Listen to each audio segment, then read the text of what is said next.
Hello friends, welcome to 24 knowledge official YouTube channel. आज के इस वीडियो में हम बात करेंगे रेलवे रिक्रूटमेंट बोर्ड आरआरबी की न्यू रिक्रूटमेंट नोटिफिकेशन, जो कि फ्रेंड्स एनटीपीसी यूजी पोस्ट के लिए जारी की गई है। मीन्स एनटीपीसी 10+2 पोस्ट के लिए जारी की गई है। इसका ऑनलाइन फॉर्म आप मोबाइल से कैसे अप्लाई कर सकते हैं, इसके स्टेप बाय स्टेप प्रोसेस के बारे में हम बात करेंगे इस वीडियो में। तो यहाँ पर फ्रेंड्स इससे रिलेटेड जानकारी आपको आरआरबी की ऑफिशियल वेबसाइट पर देखने को मिल जाएगी। साथ में आप फ्रेंड्स वीडियो डिस्क्रिप्शन में जा सकते हैं jobrasta.com पर, वहां पर भी आपको इससे रिलेटेड सारी जानकारी देखने को मिल जाती है और आप इसके लिए ऑनलाइन अप्लाई यहां पर कर पाएंगे। लिंक वीडियो डिस्क्रिप्शन में मैंने आपको दिया हुआ है, वहां पर जाकर आप इसकी डिटेल्स को चेकआउट कर सकते हैं। अब बात करते हैं यहाँ पर इसके फॉर्म अप्लाई प्रोसेस के बारे में। और इस वीडियो को स्टार्ट करने से पहले अगर अभी तक आपने हमारे चैनल को सब्सक्राइब नहीं किया है, सब्सक्राइब करें, शेयर करें, लाइक करें, जिससे आपको आने वाली सारी अपडेट्स मिल सके। तो देखिए, सबसे पहले अप्लाई वाले सेक्शन पर जाइए। अगर देखिए पहले से रजिस्टर हैं तो आपको दोबारा से यहाँ पर रजिस्ट्रेशन करने की जरूरत नहीं है। ऑलरेडी हैव एन अकाउंट का ऑप्शन है, आप इस पर जाएंगे और यहाँ से आप लॉगिन कर लेंगे। पर जिन कैंडिडेट ने अभी तक इसमें रजिस्ट्रेशन नहीं किया है, पहली बार फॉर्म को अप्लाई कर रहे हैं किसी भी रेलवे की वैकेंसी का, तो उनको क्रिएट एन अकाउंट पर क्लिक करना है और उसके बाद यहाँ से आपको फॉर्म अप्लाई करना है। सबसे पहले यहाँ पर ऑप्शन है नेशनलिटी, तो नेशनलिटी आप सेलेक्ट करेंगे। इसके बाद आपको यहाँ पर देखिए आपका देना है नाम। तो फ्रेंड्स आपका जो 10th की मार्कशीट है उसके अकॉर्डिंग आपको यहाँ पर नाम एंटर करना होगा। तो पूरा नाम आप यहाँ पर एंटर कीजिए और इसके बाद फ्रेंड्स यहाँ पर उस नाम को आप यहाँ पर रीटाइप करेंगे। अब फ्रेंड्स रीटाइप करना यहाँ पर ज़रूरी है और इसके बाद आपको नीचे पूछता है कि आपने कभी अपना नाम चेंज किया है। अगर चेंज किया है तो आप यस कर सकते हैं और अपना चेंज किया हुआ नाम आप यहाँ पर एंटर कर सकते हैं। बस ये ध्यान रखिएगा, नेम चेंजिंग का जो गैजेट ऑफिस का सर्टिफिकेट होता है वो आपके पास होना चाहिए, नहीं तो आप यहाँ पर नो करेंगे। इसके बाद है DOB means date of birth. तो आप इस कैलेंडर पर जाएंगे, आपकी फ्रेंड्स जो भी डेट ऑफ बर्थ है वो आप यहाँ पर सेलेक्ट कर सकते हैं और यहाँ पर अब आपको आपकी जो डेट ऑफ बर्थ है वो आपको करनी है रीटाइप। तो आप यहाँ पर आपकी जो भी डेट ऑफ बर्थ है वो आप यहाँ पर इस तरह से रीटाइप कर देंगे। इसके बाद फ्रेंड्स यहाँ पर आपको जेंडर देना होगा, आपका जेंडर आपको यहाँ पर वेरीफाई करना होगा। इसके बाद फ्रेंड्स आपको यहाँ पर देना है आपका फादर नेम। तो फ्रेंड्स आपका जो भी फादर नेम है वो आप यहाँ पर देंगे और सारी जानकारी जैसा मैंने कहा आप 10th की मार्कशीट के अकॉर्डिंग एंटर कर सकते हैं। इसके बाद फ्रेंड्स यहाँ पर देखिए जो नाम आप एंटर कर रहे हैं इसमें फ्रेंड्स आपको यहाँ पर इसे वेरीफाई करना है। वेरीफाई होने के बाद आपको फ्रेंड्स यहाँ पर देना है आपका मदर नेम। तो आप मदर नेम की भी एंट्री यहाँ पर कर देंगे। तो ये फ्रेंड्स आपको यहाँ पर जानकारी फिल करनी है और जब आप यहाँ पर जानकारी फिल कर देते हैं इसके बाद फ्रेंड्स नेक्स्ट ऑप्शन आता है आपके आधार कार्ड का। तो फ्रेंड्स यहाँ पर देखिए आधार कार्ड का ऑप्शन है। अगर आपका आधार कार्ड में डाटा सेम है तो आप सबसे पहले अपने आधार कार्ड का नंबर यहाँ पर एंटर करेंगे। उसके बाद फ्रेंड्स वेरीफाई यूजिंग आधार पर क्लिक करेंगे। अगर आपकी जानकारी आधार से और 10 की डिटेल्स से सेम होती है तो आप यहाँ पर माई आधार डिटेल्स आप सेम पर क्लिक करेंगे। उसके बाद यहाँ से इसे डिक्लेयर करेंगे और उसके बाद यहाँ से वेरीफाई कर लेंगे। अगर फ्रेंड्स मान लीजिए आपकी डिटेल्स सेम नहीं है या फ्रेंड्स आपकी कोई गलती है आधार कार्ड में और आप उसे अपडेट करवा रहे हैं तो उस कंडीशन में आई डू नॉट हैव आधार पर आप क्लिक कर सकते हैं और बाद में भी आप इसे अपडेट कर पाएंगे। सबसे पहले आईडी प्रूफ है तो driving licence, passport, PAN card, voter ID, employer ID कोई भी ऑप्शन सेलेक्ट कर सकते हैं। जैसे मान लीजिए DL सेलेक्ट किया तो DL का नंबर क्या है, इशूइंग अथॉरिटी किस RTO ने जारी किया है, प्लेस ऑफ इशू क्या है, डेट ऑफ इशू क्या है, ये आपको देना है। नीचे आपको देना है आपकी मेल आईडी और मोबाइल नंबर और इस पर friends generate mail OTP, generate mobile OTP करना है। आपको OTP यहाँ पर सिंपली टाइप करनी है।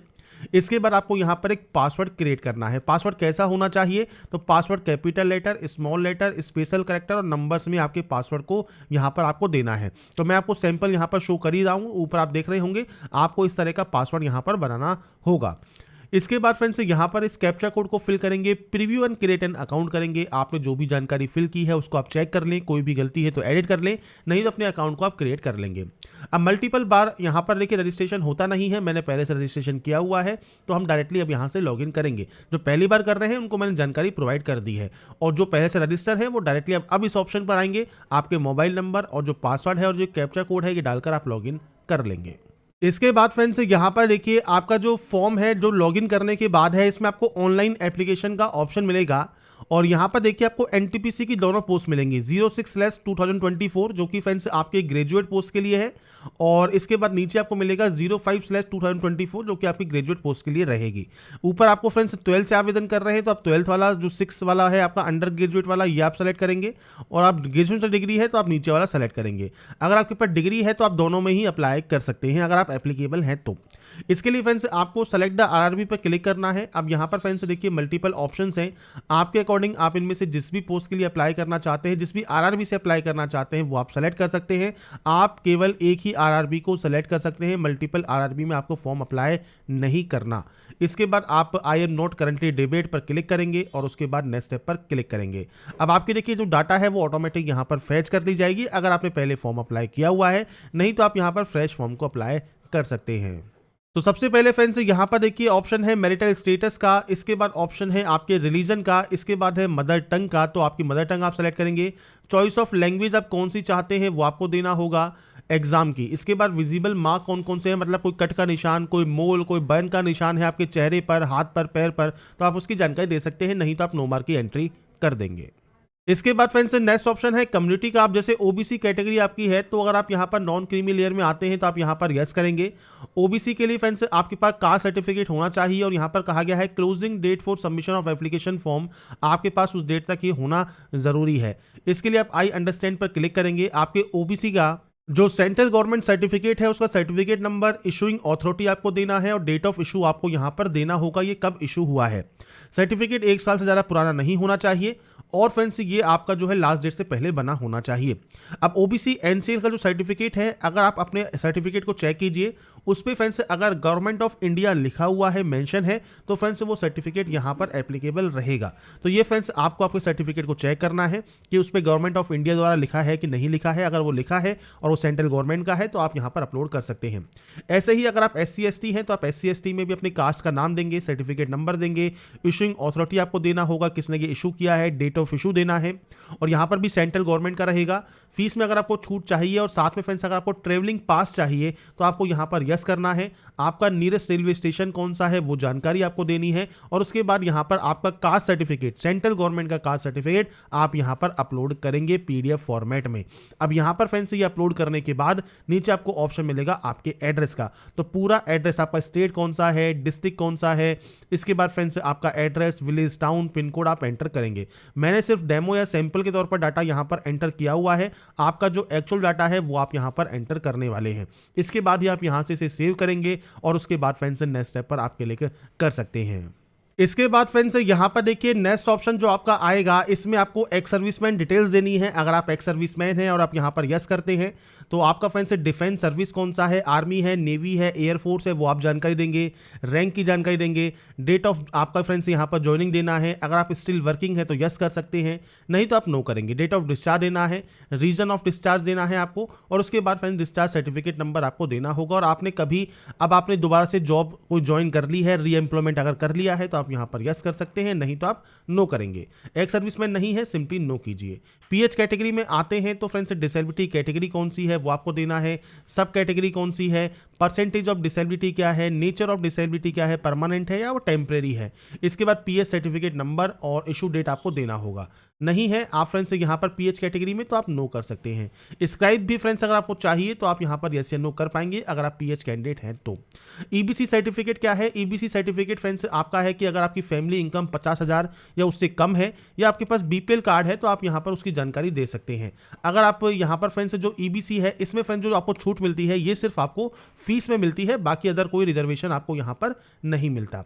तो अगर आपके पास है तो आप दे सकते हैं, नहीं तो आप यहाँ पर नो करेंगे। इसके बाद अगर आप एम्प्लॉई हैं इंडियन रेलवेज में तो आप यस या नो कर सकते हैं। करंट आपका एम्प्लॉयमेंट डिटेल्स अगर आप सेंट्रल गवर्नमेंट में है, स्टेट गवर्नमेंट में है, पीएसयू में है तो दीजिए, नहीं तो आप नॉट एप्लीकेबल कर सकते हैं।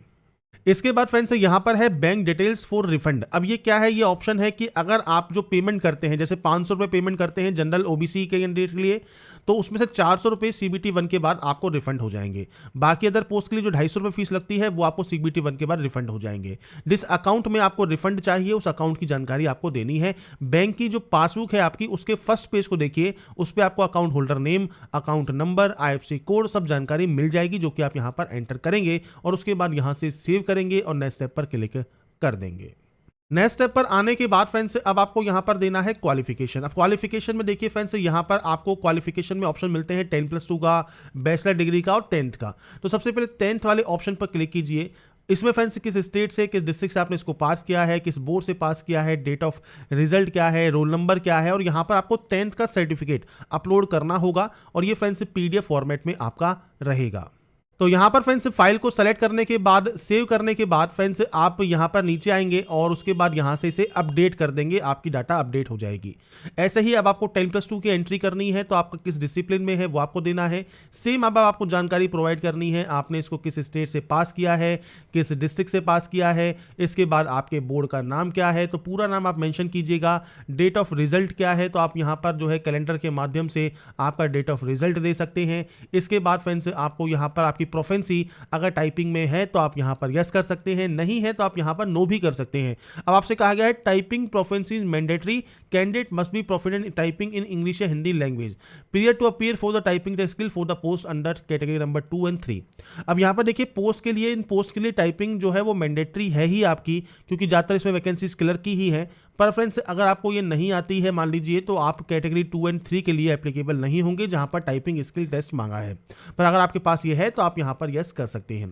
इसके बाद फ्रेंड्स परसेंटेज आपको यहां पर देना है, आप परसेंटेज देंगे और उसके बाद ऐड कर देंगे। अब यहां पर फ्रेंड्स एक कंडीशन आती है कि अगर आपकी 12वीं में 50% मार्क्स नहीं है, क्योंकि जो क्वालिफिकेशन क्राइटेरिया है LBT का, उसमें आपके 12वीं में 50% मार्क्स आपके होने चाहिए, तो ही आप इसमें अप्लाई कर सकते हैं जनरल OBC। अगर आप SC ST कैंडिडेट है तो उस कंडीशन में 50% का कोई भी बाउंडेशन नहीं है, आप अप्लाई कर सकते हैं। PH कैंडिडेट है तो भी बाउंडेशन नहीं है। और फ्रेंड्स अगर मान लीजिए आप जनरल OBC कैंडिडेट हैं और आपके परसेंटेज 50% से कम है और आप फिर भी आवेदन करना चाहते हैं, उस कंडीशन में आपके पास फ्रेंड्स बैचलर डिग्री होना ज़रूरी है, मतलब आपके पास हायर क्वालिफिकेशन होना ज़रूरी है। अगर आपके पास हायर क्वालिफिकेशन है तो आपको 12th में 50% की आवश्यकता नहीं है, पर अगर आपके पास हायर डिग्री नहीं है तो 12th में 50% जनरल OBC कैंडिडेट के होने चाहिए। ऐसे ही बैचलर डिग्री में आपको डिसिप्लिन की जानकारी देनी है, सब स्ट्रीम की जानकारी देनी है, किस स्टेट से आपने पास किया है, किस डिस्ट्रिक्ट से पास किया है, कॉलेज का नाम या यूनिवर्सिटी का नाम क्या है, डेट ऑफ रिजल्ट आपका क्या है, ये जानकारी आपको यहाँ पर एंटर करनी होगी आपके क्वालिफिकेशन की। और क्वालिफिकेशन फ्रेंड्स आप अपने अकॉर्डिंग फिल करेंगे और ये फिल करने के बाद ही आप नेक्स्ट स्टेप पर जा सकते हैं। नेक्स्ट स्टेप पर आने के बाद फ्रेंड्स यहाँ पर देखिए अब आपका नेक्स्ट ऑप्शन आता है फोटोग्राफ एंड सिग्नेचर का। आपको यहाँ पर कुछ सैंपल दिए गए हैं, तो आप ये सैंपल देख सकते हैं। आपकी जो एक्सेप्टेबल फोटोज है और जो आपके रिजेक्ट हो सकती है फोटो, वो आपको दिए गए हैं। अब इसके लिए आपको यहाँ पर क्या ध्यान रखना है, जो फोटोग्राफ एंड सिग्नेचर है इसमें ध्यान रखना है आपको साइज का और पिक्सल का। अब जैसे कहा गया है it should be of size 35 mm × 45 mm या 320 × 240 पिक्सल JPG फॉर्मेट और 30 से 70 KB। ऐसे ही सिग्नेचर की बात करें तो फ्रेंड्स यहाँ पर जो है साइज होना चाहिए 50 से 20 mm के लिए, और यहाँ पर फ्रेंड्स आपका देखिए जो है पिक्सल होना चाहिए 140 से 60 पिक्सल और 30 से 70 KB। तो आप इसे कैसे चेंज कर सकते हैं इसके बारे में हम बात करेंगे। तो यहाँ पर फ्रेंड्स आप देखिए इस वेबसाइट पर आ सकते हैं imresizer.com पर, और इसके बाद आने पर नीचे आप आएंगे तो यहाँ पर देखिए आपको विड्थ और हाइट का ऑप्शन दिया गया है। अब ये क्या है तो फ्रेंड्स देखिए जैसे आपका यहाँ पर विड्थ और हाइट क्या दी गई है, तो आप यहाँ पर देख रहे होंगे हाइट है 320 और विड्थ है 240। तो फोटोग्राफ के लिए ये रहेगा। सिग्नेचर के लिए क्या है, सिग्नेचर के लिए हाइट है 60 और विड्थ है 140। तो आप फोटो या सिग्नेचर जो भी कर रहे हैं, एडिट कर रहे हैं, उसके लिए फ्रेंड्स आपको यहाँ पर जैसे विड्थ आपको यहाँ पर है 240 तो आप 240 एंटर करें, हाइट है 320 तो आप 320 एंटर करें। पर ये ध्यान रखिए यहाँ पर इसको इंच की बजाय आप यहाँ पर इसे पिक्सल में चेंज कर लें। पिक्सल में चेंज करने के बाद आप नीचे आएंगे JPG फॉर्मेट रहेगा। उसके बाद नीचे आने पर आपको फाइल साइज जो है वो आपको देना है 30 से 70 KB के बीच में। तो आप यहाँ पर मान लीजिए 55 KB आप यहाँ पर दे सकते हैं। और उसके बाद फ्रेंड्स जब आपका ये कंप्लीट आपको यहाँ पर हो जाए, इसके बाद आपको नेक्स्ट डाउनलोड के ऑप्शन पर क्लिक करना है, आपकी फाइल जो है वो डाउनलोड हो जाएगी। अब जब फ्रेंड्स आपकी फाइल यहाँ पर डाउनलोड हो जाती है, इसके बाद फ्रेंड्स आप ब्राउज पर क्लिक कर सकते हैं, फाइल को सेलेक्ट कर सकते हैं और उसके बाद यहाँ पर आप इसे अपलोड कर सकते हैं। तो सिंपल स्टेप मैंने आपको बता दिया है कैसे आप फोटोग्राफ एंड सिग्नेचर को रिसाइज कर सकते हैं और उसके बाद यहाँ पर अपलोड कर सकते हैं मोबाइल से। तो सिंपली फ्रेंड्स आपको ब्राउज पर क्लिक करना है, आपके सामने यहाँ पर देखिए आपको फोटोग्राफ आपकी आ जाएगी और जब ये सेलेक्ट आपकी हो जाती है फोटोग्राफ, उसके बाद आप यहाँ पर ग्रीन टिक पर टिक कर देंगे। इसके बाद देखिए फ्रेंड्स आपकी जो फोटोग्राफ है वो आपकी आराम से यहाँ पर अपलोड हो गई है। तो आप यहाँ पर देख रहे होंगे सिंपल स्टेप है, आपको कोई भी दिक्कत नहीं आती पिक्सल चेंज करने में। जैसा मैंने बताया है आप उसी प्रोसेस को फॉलो करें और आराम से आपका फ्रेंड्स जो फोटोग्राफ है वो आप यहाँ पर अपलोड कर देंगे।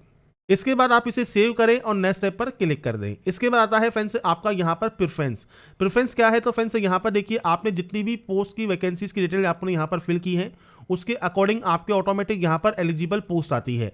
अब ये 1 भी हो सकती है, 2 भी हो सकती है, 4 भी हो सकती है, 6 भी हो सकती है, तो ये ऑटोमेटिक आता है। यहाँ पर फ्रेंड्स आप इसमें कुछ भी नहीं कर सकते, आपका जो प्रोफाइल है उसके अकॉर्डिंग ही आपको ये ऑप्शन देखने को मिलेगा। आपको बस फ्रेंड्स इनमें से जिस भी पोस्ट को सबसे पहले प्रेफरेंस आप देना चाहते हैं वो आप दे सकते हैं, आपकी पोस्ट यहाँ पर सेलेक्ट हो जाएगी। इसके बाद आप नीचे आएंगे, यहाँ से इसे डिक्लेयर करेंगे, यहाँ से भी इसे डिक्लेयर करेंगे, प्लेस में आपको देना है जहाँ से आप इस फॉर्म को अप्लाई कर रहे हैं। इसके बाद आप यहाँ पर इसे भी सेव करेंगे और उसके बाद प्रीव्यू एप्लीकेशन कर लेंगे। प्रीव्यू करने के बाद अगर आपको लगता है कोई गलती हो गई है तो आप उसे एडिट कर सकते हैं, नहीं तो आप आई हैव रीचेक पर क्लिक करेंगे और उसके बाद सबमिट कर देंगे। इसके बाद फ्रेंड्स नेक्स्ट ऑप्शन है आपके पेमेंट का। तो आपका जो पेमेंट लगता है वो आप पे विद रेजर पे या पे विद पे यू दोनों में से किसी के माध्यम से भी कर सकते हैं, आपको कोई भी एक ऑप्शन को सेलेक्ट कर लेना है। इसके बाद फ्रेंड्स आपके सामने जो बिल डेस्क है ये ओपन हो जाएगा। आप चाहे तो एचडीएफसी के कार्ड के माध्यम से या यूपीआई के माध्यम से या नेट बैंकिंग के माध्यम से आप पेमेंट कर सकते हैं। इसके बाद अपने कार्ड डिटेल्स को आप फिल कीजिए और अपने पेमेंट को वेरीफाई कर सकते हैं, या फ्रेंड्स आप क्यूआर कोड के माध्यम से भी अपना पेमेंट कंप्लीट कर पाएंगे। तो यहाँ पर फ्रेंड्स मैंने आपको जानकारी प्रोवाइड कर दी है कैसे आप railway NTPC 12th level online form 2024 apply कर सकते हैं। इसके स्टेप बाय स्टेप प्रोसेस के बारे में बाकी की जानकारी फ्रेंड्स आपको वीडियो डिस्क्रिप्शन में jobrasa.com पर देखने को मिल जाएगी। अगर आपको हमारा ये अपडेट पसंद आया है तो लाइक सब्सक्राइब इनसे जरूर कीजिए। बाकी की जानकारी के लिए ऐसे ही बने रहिए हमारे साथ, देखते रहिए हमारा YouTube channel and thanks for watching.